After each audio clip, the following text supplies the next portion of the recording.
Okay, second one, meningitis.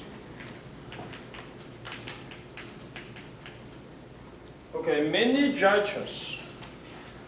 What this means, this is inflammation of brain membrane system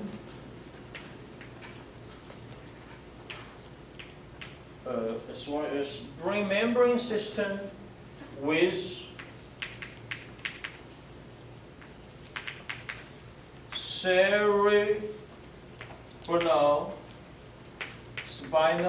cerebral spinal cord, and this is called CSF. Okay, that's with spinal fluid, cerebral spinal cord. What we got the liquid is CSF. There are lots of the pathogens related to meningitis. We want to talk about the symptoms first. When people have meningitis, because it's a brain disease, so what they have? Of course, you have a headache. Okay, you're going to have a very typical one is tough neck. But this one is tricky. When you have a tough neck, you think about it's maybe the muscle problem. So people don't pay much attention, but it's called meningitis. You have lethargy. You could have a sleepy very. And one more thing, scare to light, we call photophobia. This is very important symptoms for meningitis. Okay, to diagnose the meningitis, it's very easy. We get cerebral spinal fluid, and we do the identification, and we will find what it is. Lots of the bacteria cause meningitis. We will introduce you on a couple of that, and this is age dependent.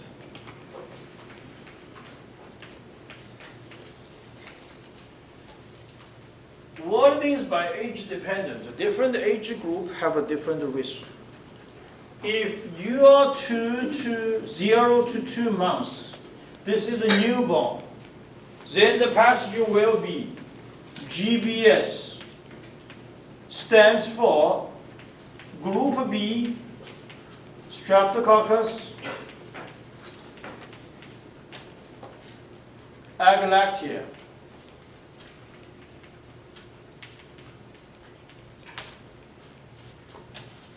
GBS is to 0 to 2 years old, or 2 months. If it's 2 months to 5 years old, this is a pathogen we will mention real quick. Type B, Haemophilus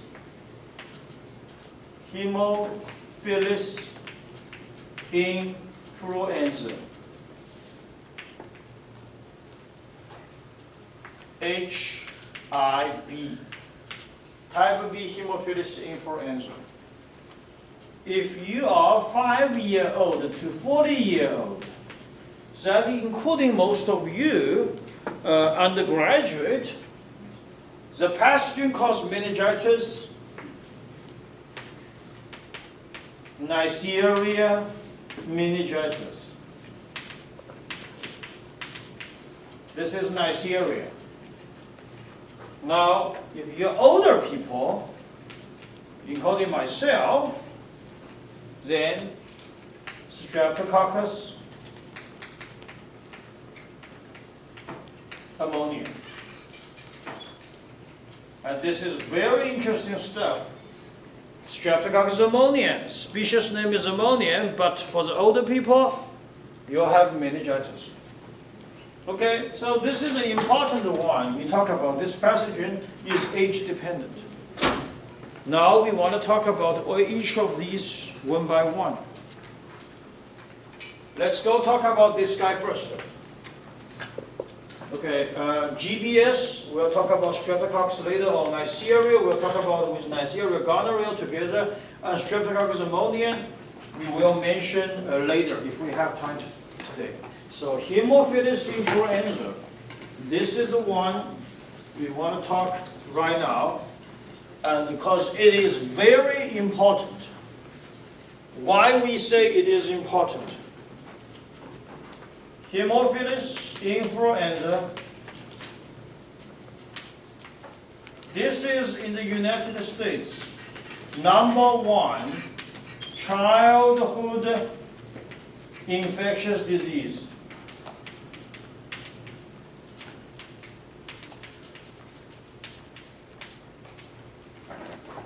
So, what's the characteristics? This is together with lots of the pathogen, it's very interesting. Gram-negative, single, you can say lots, but it's look like a cocktail, Coccobacillus. It's very interesting. Tiny, look like a large, looks like a cocktail, gram-negative, single, Coccobacillus.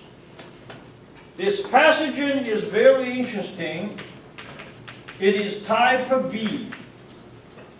That's why we say type B, Haemophilus influenza, HIV. Why?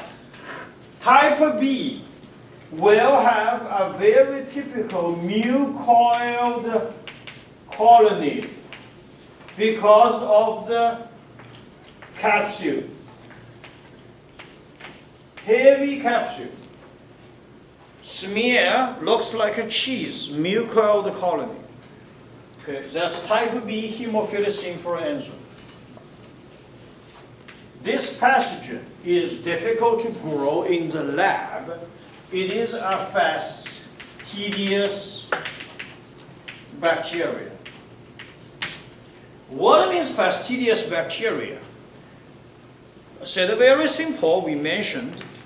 You're using traditional tropic soil blocks, you grow 35 degrees Celsius. Like the condition in our lab, it may not be survived. It may not can grow. And in the clinical area, they are going to tell you three things. We using 3 agar in the clinical area, which is blood agar. We already talked about that, containing 80%, 70% sheep blood, which is red. And we also introduced you about Macanthi agar. And brown and the purplish color because we have a crystal violet and the lactose. And we also talk about the chocolate. So what means fastidious bacteria? The fastidious bacteria, if you do streak plating, let's say you get a cerebrospinal fluid, CSF, from a patient, from a meningitis patient, you grow them onto the blood agar, it's not growing. You grow them onto the Macanthi agar, it doesn't grow, and it's only grow on chocolate agar. That's a fastidious bacteria, which means the bacteria is very picky.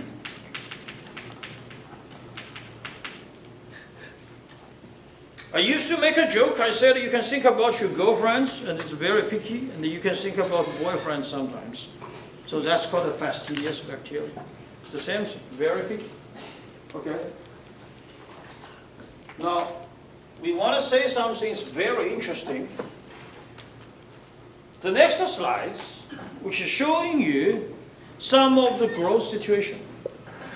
You look at the slides right there, is a chocolate agar. So this is what chocolate agar looks like. It turns brownish color. And you get a streak plating, you get an isolated single colony. So Haemophilus influenza, it can grow very well. It turns brownish because blood agar is heated. But there is other things could happen. Why we say this is a fastidious bacteria? The clinical lab has been doing fine. They need a very special factor, which is called XMV. So when they grow the bacteria on the XMV, this doesn't grow, this doesn't grow. They only grow surrounded X and V factor. What is X means? X means hemming, and V means NAD, nicotinic adenine dinucleotide. So tropic soil agar, you put the X factor, put the V factor separately. Haemophilus influenza didn't grow. When you put them together, you have hemming and NAD. They start to grow very well. Why? This is an important experiment because there is another Haemophilus parainfluenza. This guy have a very similar symptoms.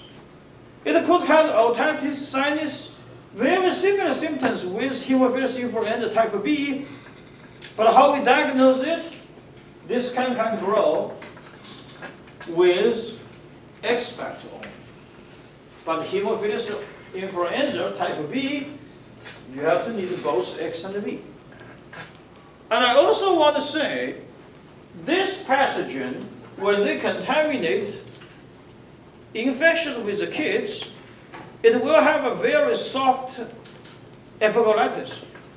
So, people thinking it's not a meningitis, it's maybe something happened for the bone of the epiglottis.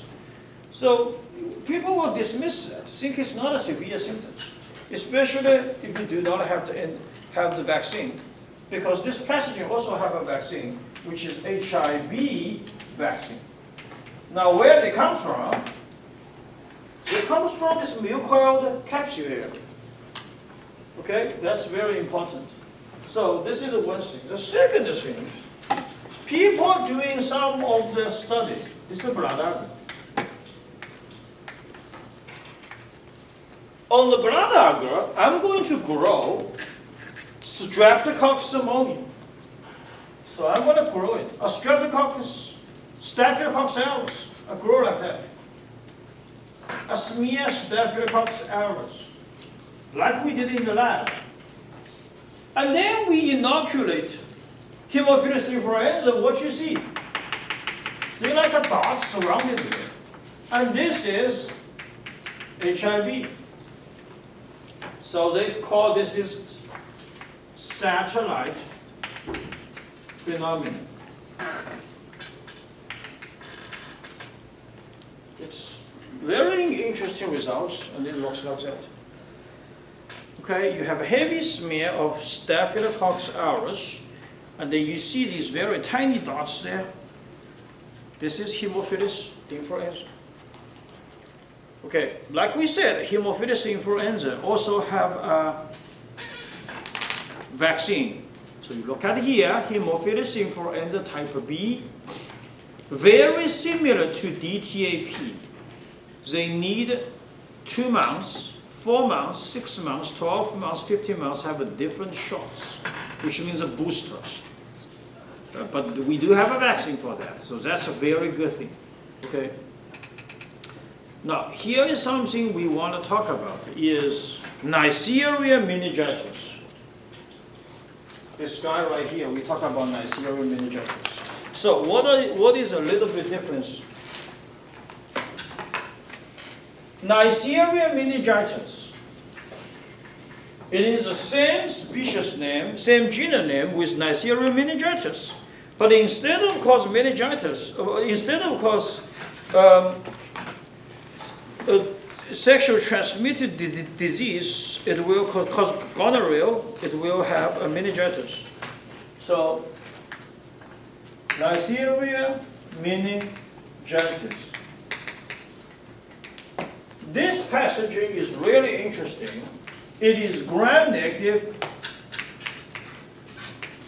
Coccobacillus, but the arrangement is coffee bean shape. So what it looks like. And we also call it diprococcal, the gram-negative diprococcal. Gram-positive diprococcal is Streptococcus pneumoniae, and the gram-negative diprococcal, coffee bean shape, Neisseria. Could be Neisseria meningitis or gonorrhea. Dipro, toxin. Coffee bean shape. Now, of course, when you look at the picture, it is usually surrounded with white blood cell. Okay? If you look at the picture, lots of them surrounded with white blood cell. So, what are the serotyping are there? In the United States, the serological typing is A, B, C, Y, and W 135. Is type B responsible for 40% of the case in the United States? Neisseria meningitis is a major risk, is undergraduate. In California and Connecticut, East Coast and the West Coast, long time ago, about like 20 years ago, they have a debate which is about the university undergraduate is required to take the vaccine and connected to their register for the class. But it not become a policy later on because in the United States, the serotyping is A, B, C, Y, W 135. The vaccine is called MPSV4 NCV. That's a new one. The old one called more new mean. This is the older one. This is only cover ACYW 135. This older one only cover here. So which means even if you have this vaccine, you're going to cover only 60%. But how about 40%? This guy will not be covered. So which means even you have a vaccine does not mean you're protected. Now that is before 2010. After 2012, a decade ago, a new vaccine comes out, which is MPSV4 and MCV4. This is covered by type B. How they do it? They get 600 species of the type B and isolate the surface protein. So this is very similar to the coronavirus where they get from the protein, they get the surface protein, and find 25 of them are effective. And then those 25 surface protein get further purified and have the new vaccine could cover ABCYW 135. That is MPSV4 and MCV4. So just want to tell you one thing. This meningitis, Neisseria meningitis vaccine is only discovered about decades ago. Long time ago, it's not very effective. That's why undergraduates in the dorm go to the library. It is always a risk place for that. Okay? Next one, the last one, Bacterial pertussis. Okay, we want to remove some of things here. We want to talk. Okay, Bacterial pertussis. This one we will do a little bit short. Bacterial pertussis.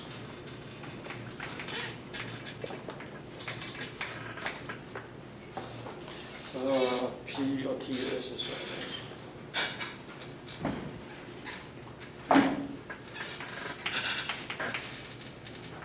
First of all, this is the same thing.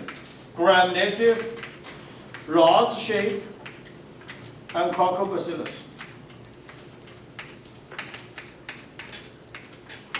Okay, this pathogen has a different stage. In the first stage, about like 10 days, it's just a colonization. The later 1 to 2 months will be very aggressive. What are the typical symptoms? Yes, whooping, cough. So what is whooping cough? Is cough, cough, cough, then roar, then cough, cough, cough, cough, then roar, like that. So we say the whooping cough is very productive cough. Of course, quotation mark, with respiratory gasp. This is whooping cough. What are the risk group? We know there's a DTaP we just mentioned because this is pertussis. If you have a vaccine, you're good. If you do not have the vaccine, kids around 100 days after born,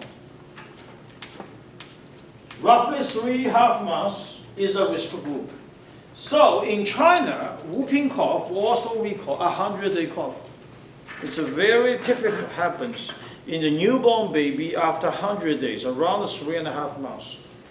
That is a whooping cough. The same thing to bacterial diphtheria. This is the AB toxin. So toxin domain, transmembrane domain cause inflammation, cause bleeding is very similar. What we want to talk about here is this guy. This is a diagnosis. So how we do the diagnosis?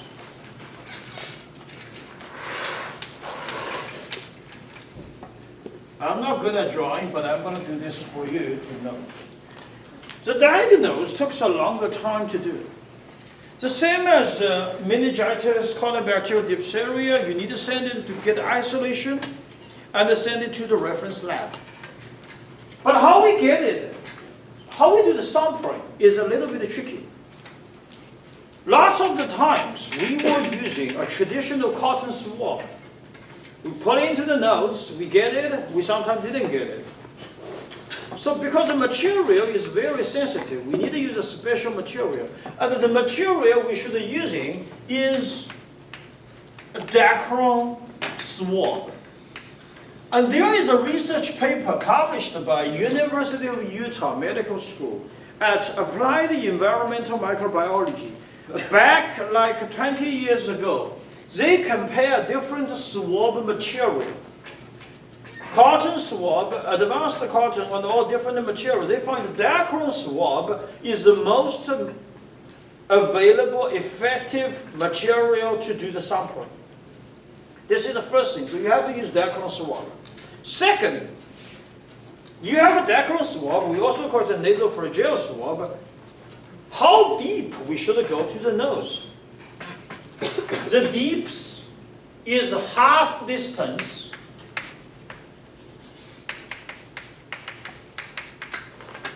of nose to ear lobe. Is this area, how deep? Okay? So you have to measure it, go to the nose. The depth will be half the distance between the earlobe and the nose. So you go inside, use dacron swab, and transferring into a reference lab. We also need a special media. Regular transport media. These are transport media go to reference lab. The reference lab will do PCR, rapid testing, or fluorescence PCR rapid testing. Polymerase chain reaction, you know about that. So this is what we thinking about is important for this pathogen. Okay? So we have here is meningitis, bacterial diphtheria, Bacterial pertussis. This is the first section. Then on Thursday, we're going to spending a lot of time. We'll talk about Streptococcus pneumoniae.